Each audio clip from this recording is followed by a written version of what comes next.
Which, I mean, I swear you could hear them across the room. Right, right. I've never actually heard this one. I don't hear anything. Do you hear it right now? You know, it doesn't seem quite as loud as it did. Must have been fan was on I there. didn't realize it had a fan. I think it does. You go off, go off. We should do it. Yours is- It's a four. That's a, you're a four? Okay. Did you get one? How old's your four? Huh? Oh, really? It seems like it's 4 years. Maybe 5. I think they bought it when it first came out. Is it a 400? Because 400 is only not 9 years old, right? I think so. Is it XW? I got no clue. What is that even? I think it's XW. It's got like a little USB port. It's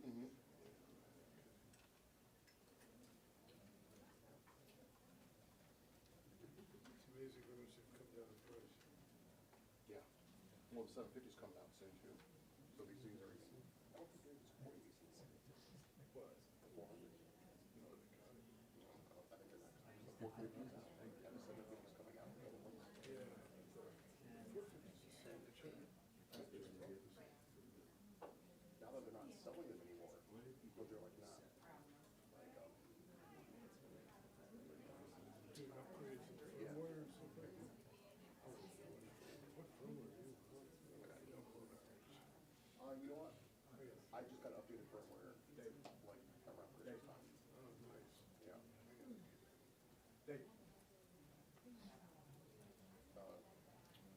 Well, they're talking.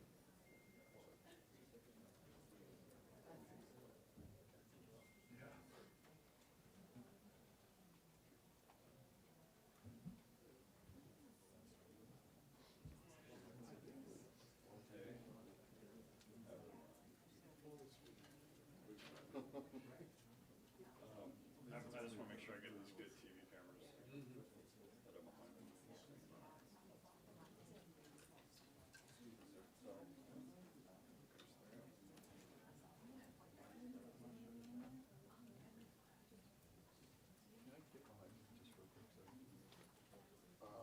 I want to turn the monitor off. Sure.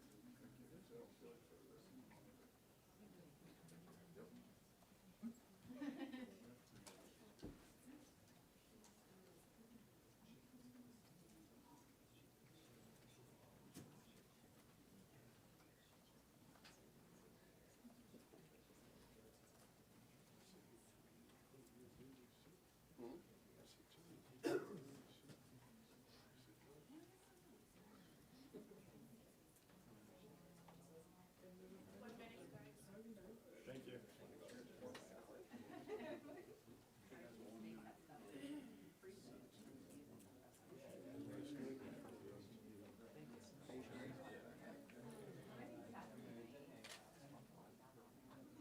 What are you waiting at? 32 Garrett? straight up. Big Sherman in a full suit today. No, actually not. Hey guys, 1 minute. You know, I don't like doing this, but I decided it was a Friday. You know, wearing like suits of the same color that they're actually in. You almost got me turned over here. I'm here to show you. It's my goal.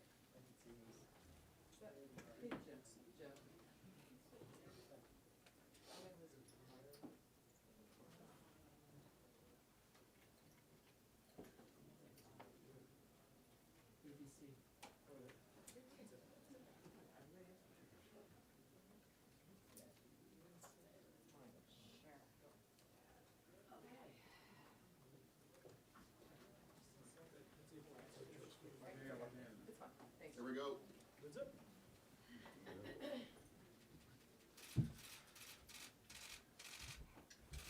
Taking a picture of my socks. My kids got me 10 pairs of happy socks for my birthday. Wow, that's smart of them. So, okay. Thank you all for coming, everybody. I'm proud to be joined by my colleagues, Senator Heinrich, Senator Gillibrand, Senator Markey. And look, our quest for the truth continues. As you know, this is one of the most solemn and sacred moments we face in the country. When a president abuses the power of the office, when he threatens the rule of law, it is our job as senators to get at the truth. Just the facts, ma'am, as Joe Friday has said. And we're focusing on getting the truth. The way to get the truth? Have witnesses, have documents that were very contemporaneous to the charges against the president. And we continue to do that, and the American people continue to be overwhelmingly on our side. Every day, the poll numbers, which were high to begin with, go up further, that even a majority of Republicans believe there ought to be witnesses and documents. Now, yesterday's argument by the House managers was precise, was dramatic, was emotional. Representative Schiff gave a commanding closing argument at the end of the day. There are lots of constitutional precedents, there are lots of legal and factual arguments to make, but he spoke to the American people's common sense and appealed to the sense of right and wrong. No senator, Democrat or Republican, would deny it had an effect on the chamber. And I look around at the Republican members. A lot of what they're hearing, they don't want to hear. They don't want to hear the true facts because it puts them in such difficult positions. We're seeking light and the truth. And as you see, the truth always prevails, despite a few detours along the way. In any case, they don't like to hear it, but they were compared at several moments yesterday. The testimony was so compelling that their eyes were focused almost to a person last night on what Adam Schiff had to say. Another moment was when Congressmember Garcia talked about Lieutenant Colonel Vindman. It was touching and got to every American, and I hope every senator. Didn't get to all senators. We heard about one of them, what she said yesterday. But when Vindman stepped forward, a Purple Heart veteran, and said, his dad called him and said, "Aren't you worried this will hurt you?" He said, "This is America. We believe in the truth. The truth matters. Right matters. And that's what we want, the plain truth." The managers also increased the case even further for witnesses and documents. The granular discussion of the White House meeting, the infamous meeting where Bolton said to Fiona Hill that he didn't want to be part of any drug deal. It was clear who was the chief cook and bottle washer in this whole horrible scheme, this whole evil scheme. Mick Mulvaney. Because Bolton said, "Mulvaney, you and Sunderland are doing this. I'm not part of it." Why can't we hear from Mulvaney? He knew exactly what Trump did. He knew exactly what Trump's motivations were. He knew who else was in on the deal. There seemed to be many of them. So it was incredible. And one more thing stood out. The managers were anticipating the counter-arguments from the President's counsel. Since the President's counsel goes second, they wanted to go forward. I thought Rep. Nadler did an excellent job showing how the President doesn't need to have committed a criminal offense to be impeached and removed from office, reflecting on what impeachment meant to the Founding Fathers. Rep. Garcia explained how the President's insinuations about the Bidens are baseless, anticipating that the President's lawyers would focus on the Bidens. And Representative Schiff discredited the absurd idea that President Trump cared deeply about corruption in foreign countries. It was a brilliant strategy. If the President's counsel now get up and make those arguments, every Republican senator and the American people will have heard already why those arguments are utter nonsense. So in short, the House managers have already set a very high bar for the President's counsel to meet. They've laid out a series of facts, none of which are in dispute. As the President's counsel prepares to mount their defense tomorrow, I hope they don't just sound like President Trump's tweets, that they don't simply resort to finger-pointing, name-calling, and debunk conspiracies. As the American people know, this moment is far too important for that. So after the very compelling case that the House managers are presenting, boy, oh boy, the President's counsel have their work cut out for them. Now, as you know, every day we hear a different story from the senators, from many Senate Republicans, about why they oppose a fair trial and why we can't have witnesses and documents. It's usually some shiny object that has nothing to do with the actual facts and law of the case.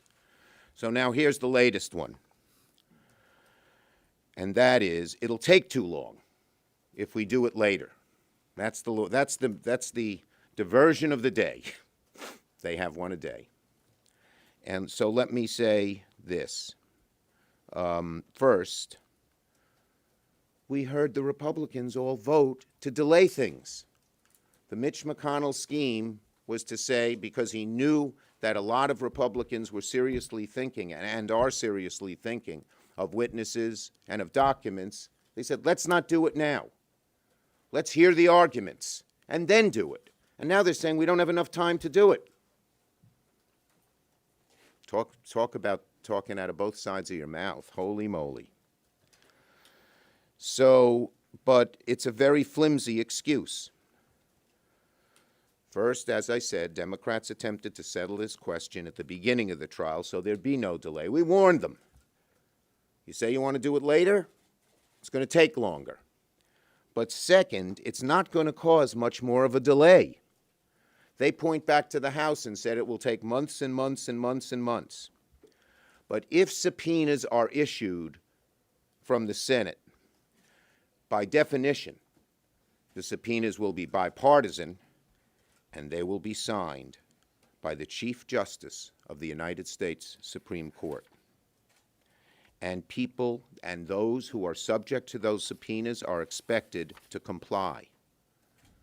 Mr. Bolton has already announced he'd testify if the Senate issued a subpoena. He's not in the executive branch, so executive privilege cannot be used against him because it can't be used to prevent a witness who's willing to testify. But even if witnesses don't comply with a subpoena, and those who work for the president might not, despite the bravery of people like Hill and Taylor, they would be given very prompt judicial review given the urgency and the stakes of an impeachment trial. And finally, there's a simple answer. When our Republican friends claim it would take too long, they really want a fair trial, go tell the president not to invoke executive privilege. He's the one delaying it. Not us. And if this is as serious as it should be to them, they'll go to the president and say, we don't want executive privilege invoked. If the president believes he did nothing wrong, that everything's perfect, he should have nothing to fear from these witnesses and documents. They're his appointees. The documents are written by people who are allies of him. In Watergate, President Nixon considered invoking executive privilege to prevent White House aides from testifying in the Senate, but quickly realized it would be untenable, as it is here now. The Senate Watergate Committee, on a bipartisan basis, told President Nixon they would not accept an assertion of executive privilege to shield wrongdoing. So the bottom line is the argument that we shouldn't call witnesses because it would provoke a fight over executive privilege or take too long is flimsy. If you believe the Senate ought to hear all the facts, you can say so and vote so. And if you do, stand by it. Well, don't say I really want witnesses, but it'll take too long. That's not the case. The bottom line, we're seeking the truth at a momentous time in the American Republic. It is on the shoulders of 4 Republican senators to join us in demanding it. We've made the argument forcefully. The American people have made the argument forcefully that they want the truth. Will 4 Republican senators, just 4, rise to the occasion, do their duty to their Constitution, to their country, to seek the truth? Who's next? Senator Gillibrand. Thank you, Chuck. Thank you. Over the past few days, my colleagues and I have listened to the House managers lay out a very strong case against President Trump. In incredible detail, the House managers have laid out every facet of President Trump's schemes and misconduct. The case is overwhelming. President Trump orchestrated a pressure campaign against Ukraine in an attempt to strong-arm their government into launching investigations into the Bidens. He withheld a meeting with President Zelensky. He froze military aid to Ukraine even as they were engaged in hostilities with Russia. He did this to try to hurt one of his political opponents and help his own re-election campaign. The case against President Trump is rock solid. It's clear. It's undeniable. It is the truth. So I'm surprised when I hear my colleagues complain that there's nothing new. I mean, it's really quite hypocritical. They complain there's nothing new, and they say this after they voted more than 10 times not to be able to receive additional testimony and additional evidence. To my colleagues who are using this argument, don't bury your head in the sand and then complain it's dark. They have every ability to call witnesses, to agree unanimously, as Senator Schumer has said. If they mean what they say, which I highly doubt, then they should want to hear something new. Let's hear from John Bolton, who has relevant information to the heart of the matter. He has firsthand knowledge of these events and who has already volunteered to testify. Let's hear from Mick Mulvaney, the one who said there was a quid pro quo, and to get over it. I think it's absurd that Senate Republicans are unwilling to hear more testimony. We need more documents. We need the documents from the State Department. We need the documents from the Department of Defense. We need the documents from OMB. My Republican colleagues will have another chance to do their constitutional duty. After we hear from President Trump's attorneys, they will have another opportunity to vote on witnesses and documents. I urge them to do so. And I urge them to keep this very simple fact in mind. History will remember those who stood up for our values. History will remember who stood up for our Constitution. History will remember who has the independence and righteousness to do the right thing at the right time. This is about light. This is about truth. This is about finding out what happened and doing our constitutional duty. Anything less is a failure. Senator Heinrich. We heard a lot of facts from the House managers over the last several days. We heard about violations of the truth, and we heard about violations of the law. But when the framers put impeachment as a remedy into our system, they did it for very specific reasons. They did it because they were fearful that there would be a president who would put aside duty and country for what was good personally for that president. That's what abuse of power is. And they were specifically worried about a president who would abuse their official power for their own personal reelection. We heard from Ambassador Sondland and many others in their own words yesterday about this president setting aside the American national interest and our national security interest in an attempt to put his thumb on the scale of the 2020 election. That is exactly the picture that the House managers have painted. I believe that my constituents and that all Americans deserve to hear from the people who are in the room, deserve to hear from the people who have firsthand knowledge of those conversations with this president, deserve to read the documents communicating those decisions. That's what this is really about. Thank you. Senator Markey. Thank you. Adam Schiff and the House managers yesterday laid out a blistering, scalding indictment of Donald Trump and his activities orchestrated from the Oval Office. We heard that 15,000 Ukrainians had died in a war with Russia. We heard that 10% of the defense budget of Ukraine was money from the United States. And we heard that the president had decided to squeeze Ukraine, squeeze President Zelensky to not receive the defense money they needed to make sure that more Ukrainians did not die in that war, unless he investigated his political opponent. What we are looking for is a trial with witnesses. A trial without witnesses is a cover-up. That's where we are. The Republican argument is, the Trump argument is, you cannot investigate him. You cannot indict him. You cannot impeach him. We are not going to cooperate. We are not going to give you the witnesses which can corroborate what all of the evidence yesterday laid out as the case against the president.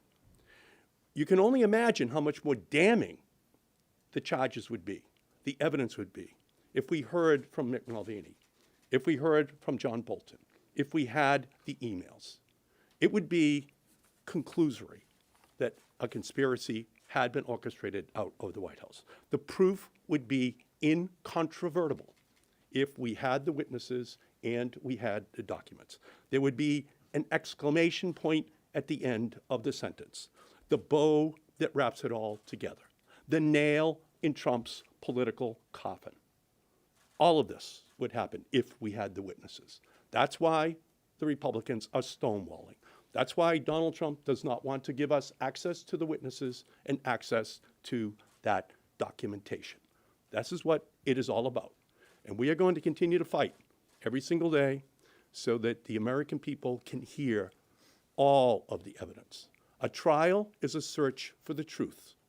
You cannot reach the truth if you're denied the witnesses and denied the documents that make it possible for the American people to hear that case. That's what's on trial. The Republican Party, the Republican Senate. Will they stand up for democracy?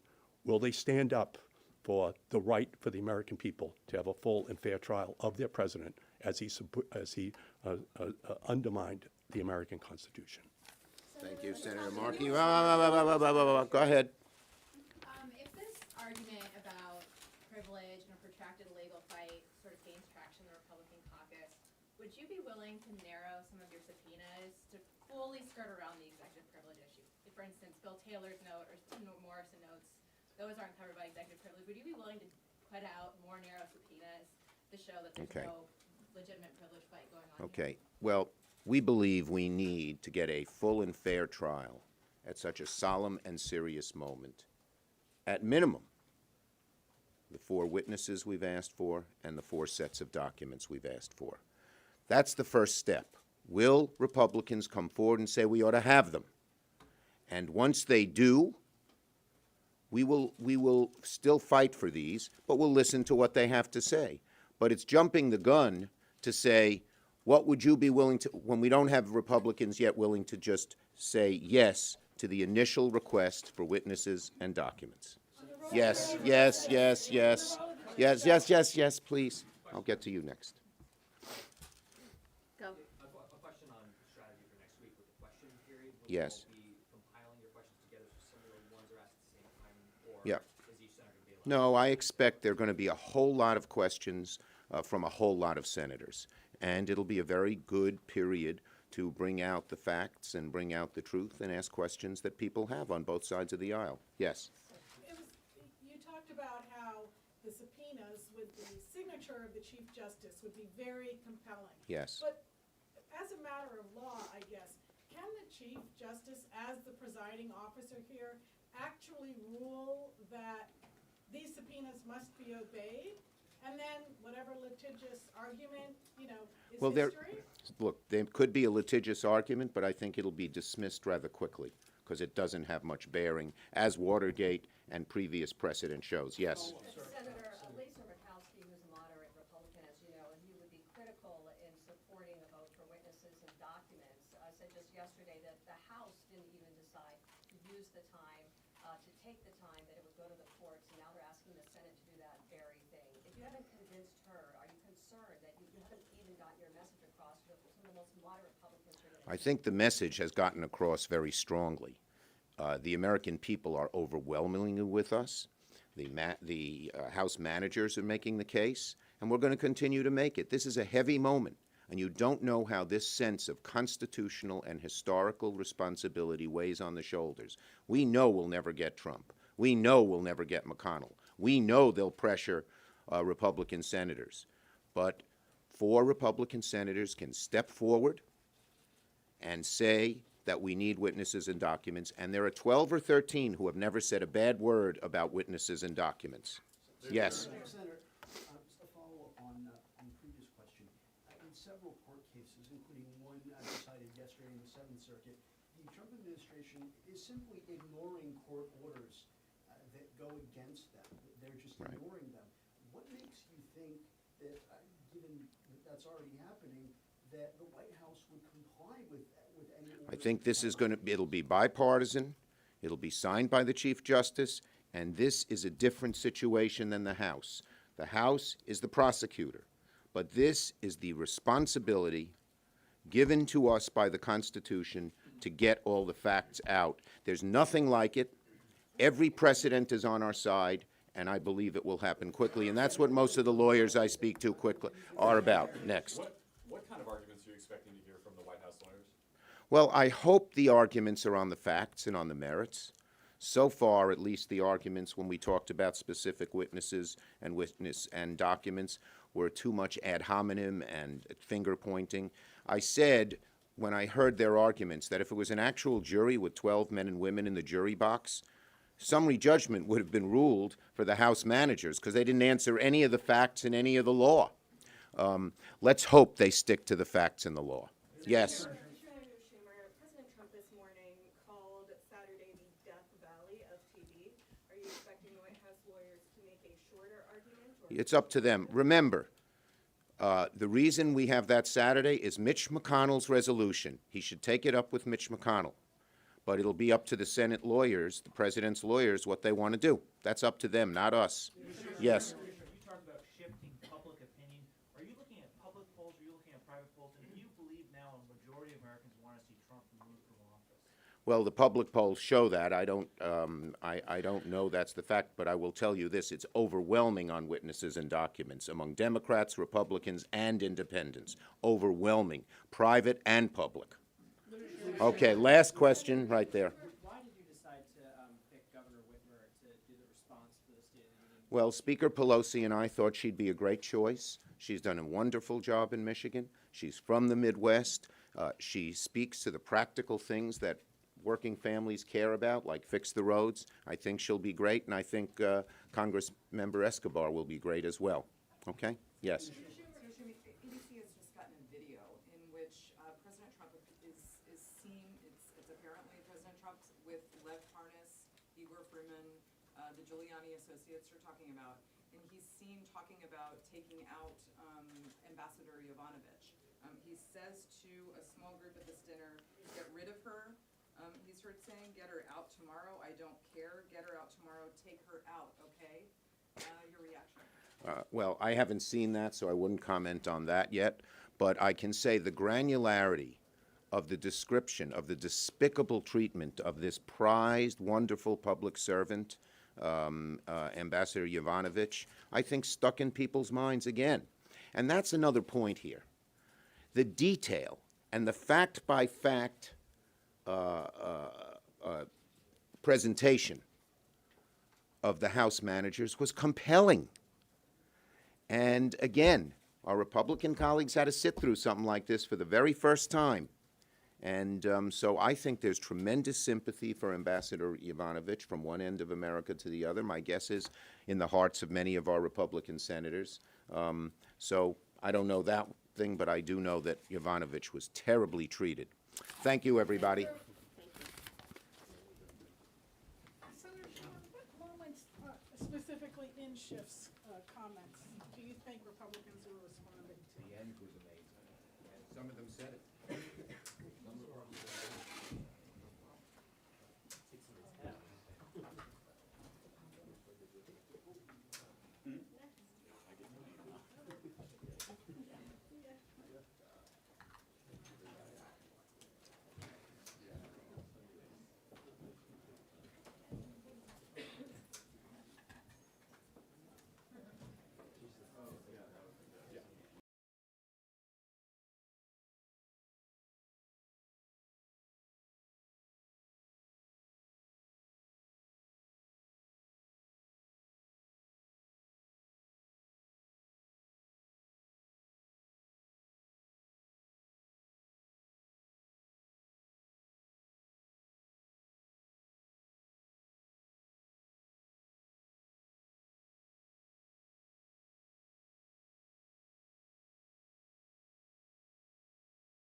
was misleading.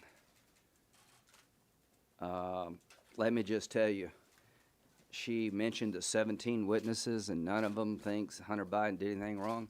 I bet you none of them have looked. And from a foreign policy point of view, as much as I like Joe Biden, and I do respect him, and I do admire him, and I've traveled the world with him, I think it's bad foreign policy if you're going to be in charge of dealing with corruption in the Ukraine, that your son hook up with the most corrupt company in the Ukraine and turn the Ukraine into ATM machine. You worry about the Russians compromising us because of Burisma. When you put your family member in that situation, it's not good, folks. That's not bad. That's not good foreign policy. And Vice President said he didn't know anything about it. That questions whether or not how hard he was looking. Now, John Kerry's stepson was receiving money from companies in the Ukraine. I guarantee you none of these 17 foreign policy experts, I bet you they haven't spent 5 minutes looking at this, and if they have, I want the report. She told us in no uncertain terms, this has been debunked, it's baseless, it's phony. Well, I can tell you, and you can go read it for yourself, what the Trump family did in Russia and everything about Trump's campaign from the Mueller report. What they're trying to do is convince the public and people like us, just forget about this. I think this is a legitimate inquiry. I think it is bad foreign policy to allow what happened to happen, and they may be no criminal liability. It may be just conflicts of interest that are inappropriate. I don't know. I want somebody to look. I made sure that Mueller could look at the Trumps. My Democratic friends seem to have no interest in looking at something that screams to reek. Now, if you don't know one of your family members is getting $87,000 a month from the most corrupt gas company in the Ukraine, and it's your job to deal with corruption in the Ukraine, you're not looking very hard. Somebody needs to look, not to help Trump, but to help us all. Because that is not good foreign policy. It is not good government.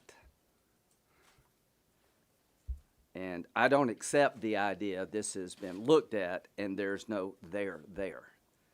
Somebody needs to look at it, and I would prefer it to be outside of politics, but somebody will eventually look at it. As to the voices you heard, all of them are government service professionals. I respect their service to our country, all the people that were called as witnesses, but what they don't get is Trump. See, all of us know the guy. And when they tell us that we betrayed the Ukraine because we froze the aid for a certain amount of days, future aid, and that Donald Trump basically betrayed the Ukraine and put all the Ukrainian soldiers at risk, I don't buy that because I've been there. And I've seen the difference of the Trump administration versus the last administration. And they said this was vitally important. It's 10% of the Ukrainian budget, military budget. What they don't get, that Donald Trump doesn't like the fact that the United States is not only having to increase spending now, but we're taking 10% of the Ukrainian budget and giving it to the American taxpayer. They don't get that President Trump would like France and Germany and other people to do more. They have foreign policy differences with this president. They don't get where he's coming from. And I find myself on the other side siding with them a lot against the president, but I do respect the fact that he believes that somebody should not accept as a status quo that we're going to give the Ukrainian military 10% of their budget in perpetuity. If you don't understand that, you don't understand Trump's motives. Now, as to betraying the Ukraine, I've got a different view of that. Hopefully other people will talk about it.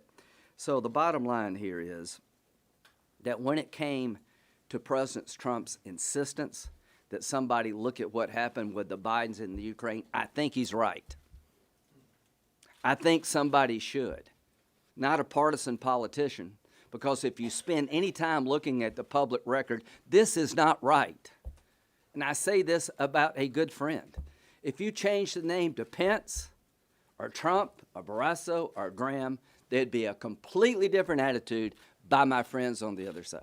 I can only imagine if a Republican vice president, given the charge to clean up the Ukraine, this happened. There would be investigation upon investigation, and they would deserve the scrutiny.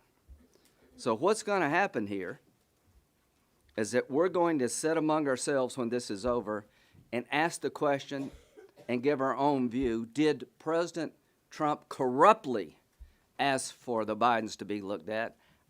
I'm going to look at them. Do you going to impeach me? Because somebody should. Now, I prefer it not to be me. I'd prefer it to be somebody like Mueller that we could all trust, because it's important to never let this happen again. This is not good foreign policy. This is not good government. So look forward to hearing what they have to say today, and I'll end on this. Schiff has done a good job, I think. I've said that. But his closing summary was different. He told me that I have to get rid of this president now because I can't trust him to do what's best for the country, because he'll only do what's best for Donald Trump. That decision needs to be made by the voters, and here's how I'm going to make that decision. I trust Donald Trump to do what's best for the country.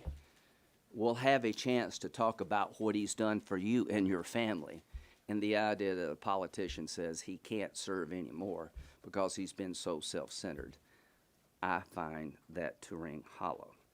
And as to Mr. Schiff's discussion about why we need to remove the president, I think you saw in there some animosity toward this president that needs to be resolved at the ballot box, not in the court of impeachment. Well, before getting to the issue of the trial, which we're engaged in the Senate right now, let me just, as a doctor, take a couple of seconds to talk about the Wuhan virus and the concerns that have spread around the country, as there have been 2 documented cases now in the United States. We've just had a bipartisan briefing from the National Institute of Health and from experts in this policy area. What we know is that they've shut down the airport and restricted the area where the virus was first identified. And as a doctor, what you want to do is identify, diagnose, contain, and prevent additional spread.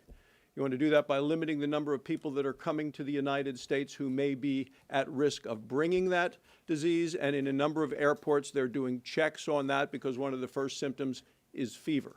What we know of the people that are here already that have been diagnosed is that they have been to that region, and it sounds like the incubation time could be up to 14 days. So in terms of what we would do, since they're the symptoms of the flu, and there's a lot of flu going around, this is a virus that is a respiratory transmitted virus. Coughing, sneezing are ways that it's transmitted. Certainly, you want to cover yourself if you're doing any of those things. If you have a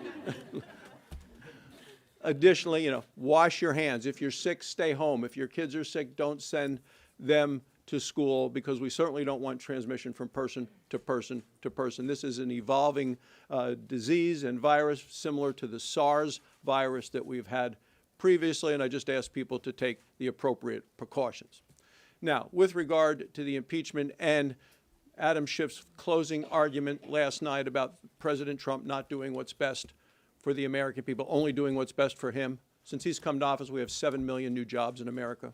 Yesterday, the new numbers came out on consumer confidence, the highest they've been in this country in 20 years. The amount of wages have gone up, people, better jobs, better opportunities. The country is much better. And I would say let the voters decide. What we've heard from Adam Schiff is he doesn't trust the voters. He didn't trust them in 2016 and doesn't trust them in 2020, which is why he doesn't want to just eliminate and remove President Trump from office. He also wants to remove him from the ballot in 2020. And you're going to ask 4 Democrat senators who are still running for president to vote on that. To me, that is a conflict of interest on their parts. With regard to the trial, and Lindsay talked about what we have heard so far, Lindsay was one of the managers back in the Clinton impeachment trial. They were given 24 hours. They used fewer hours than the Democrats have used up till today.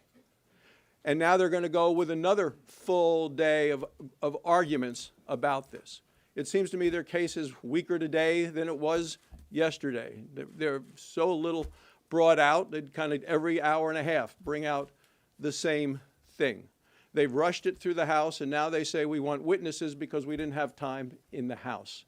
We're going to, after the president's defense gets to present their case tomorrow and then Monday and Tuesday, we're going to have 16 hours for questioning. And then we're going to have a vote in the Senate. Do we need more information, or have we heard enough so we can go to final judgment? We have heard plenty. The Senate, the managers for the Democrats have said there's overwhelming evidence. There's a mountain of evidence. They said it's rock solid evidence. They shouldn't need any more information to make a final decision. Now we're happy to take your questions. Senator Graham? Senator Graham. No, Senator Graham, sir? you'll be next.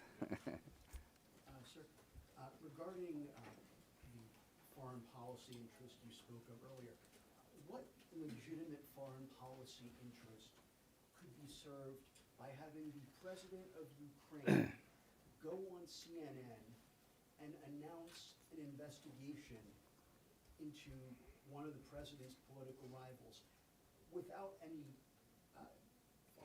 that he conduct that investigation? So what's the legitimate Here's interest what in I the think, announcement, sir? here's what I don't buy. That if you're running as if you're former vice president and you were in charge of the Ukraine, nobody can ask you about what you did because you're running for president in 2020. What Trump is frustrated with, including me, is that nobody in your business has spent 15 minutes telling us about what Hunter Biden did and is it good foreign policy. He's frustrated because he believes there's a double standard. So here's what I think is good foreign policy. For him today to keep insisting that we know what the vice president and his son did in the Ukraine, did he do it? Did Hunter Biden do it in such a way so that he's compromised?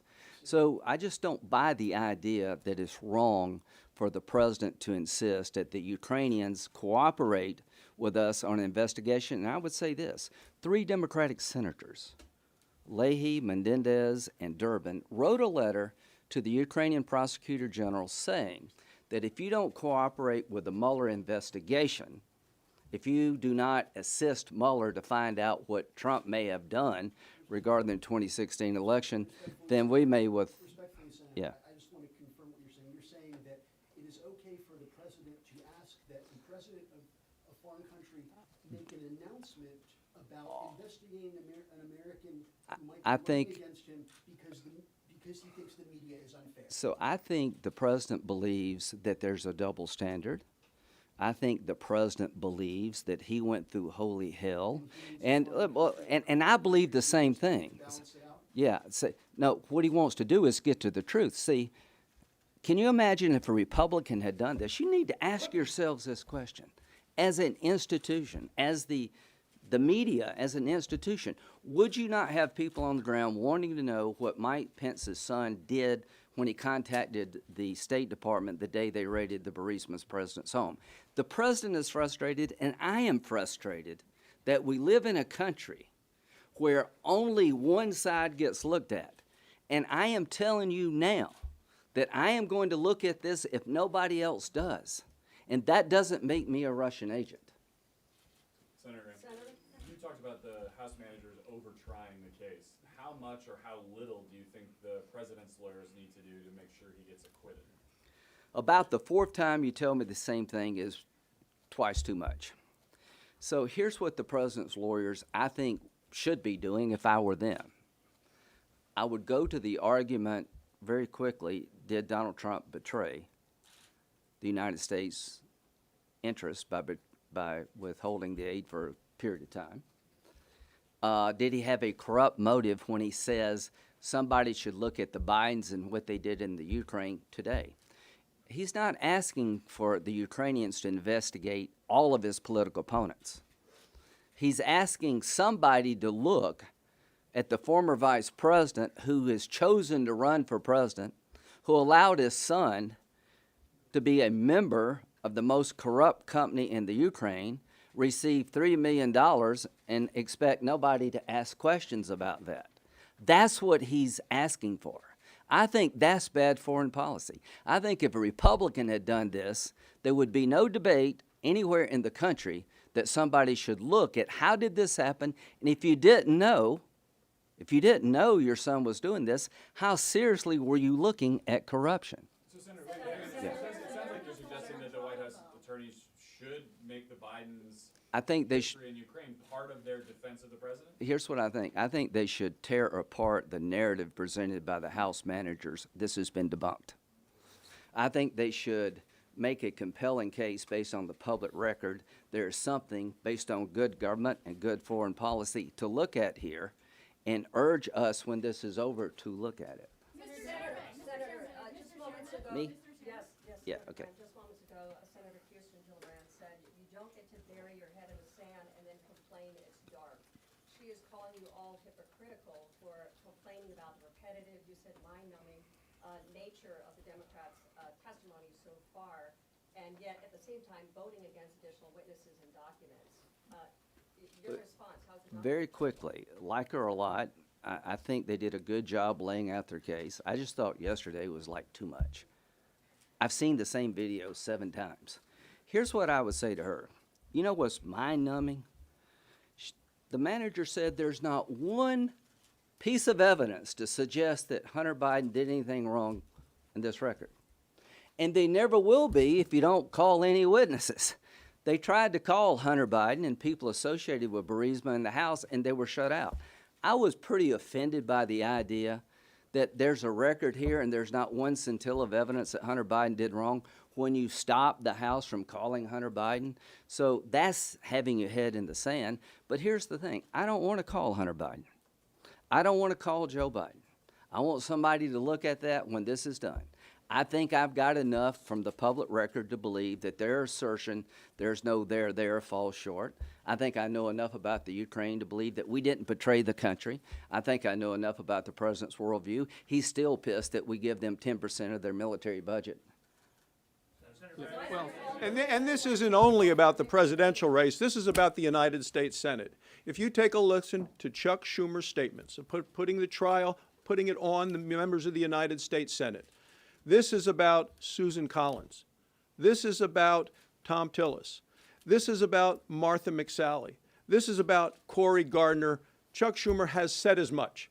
This is only part of it is about removing President Trump and taking his name off of the ballot. It is also about Chuck Schumer trying to make himself a majority leader of the United States Senate, and there's no way to deny it because he himself has confirmed it.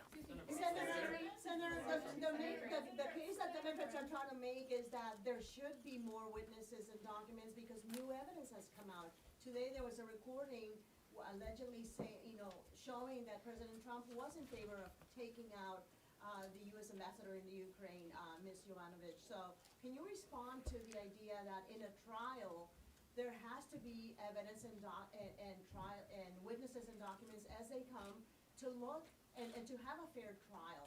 There will be new evidence every day. There will be something new that comes out every day. And the House has said, we're going to continue to investigate these things. House members have said, we may bring additional articles of impeachment. There's nothing to stop the House from continuing along that line. But when the House managers say the evidence is overwhelming, it's a rock-solid case, and a mountain of evidence, when they say all of those 3 things, I don't believe that there are any Democrats who need additional information to make a decision on how they're going to vote. And I can't imagine there are many Republicans in the same situation either. Saying that the president is innocent, so Well, if he is so- innocent, why not bring those documents and witnesses? Number one, the president can fire any ambassador they want. I'll give you a lot of examples of where ambassadors have been removed because they lost the confidence of the president. But here's what I'd say about witnesses. I can't answer the phone anymore about why don't you call Hunter Biden. They refuse to call him in the House. Back to your question, I don't think it is wrong for us to look at the Biden connection in the Ukraine, the $3 million taken and given to the vice president's son by the most corrupt company in the Ukraine. So the bottom line here is, if there are new witnesses to be called, you would have to start with the ones that were refused to be called to start with. how do you try this case, quite frankly, if you want more information and not have Hunter Biden come in and not ask Joe Biden, Mr. Vice President, how could you not know that your son was receiving $3 million from the most corrupt gas company in the Ukraine? And do you think that is good government and good foreign policy? The reason I'm going to say no to them, to people on my side, is this needs to end. They've had a opportunity to make their case, and I'll be judged by my verdict by the people of South Carolina. I'll answer your questions, how I vote the way I do. But I think I don't want to call John Bolton because they could have chosen to call him, and they refused to. I'm not going to destroy executive privilege. I'm not going to let the House put me in this box of ignoring witnesses and asking me to call them and deny the president his day in court on executive privilege. And to my Republican friends, you may be upset about what happened in the Ukraine with the Bidens, but this is not the venue to litigate that. We'll see you in a couple days. We're going to do it every other day. Thank you. Will you be here Saturday? Probably Monday. So are you, We're going to be here. We're going to be here tomorrow. We just don't know what time. We're guessing maybe the morning. so the defense will start tomorrow? Yes. Full day. That's the information I got. We'll find out more here at lunch. Thank you. Thank you.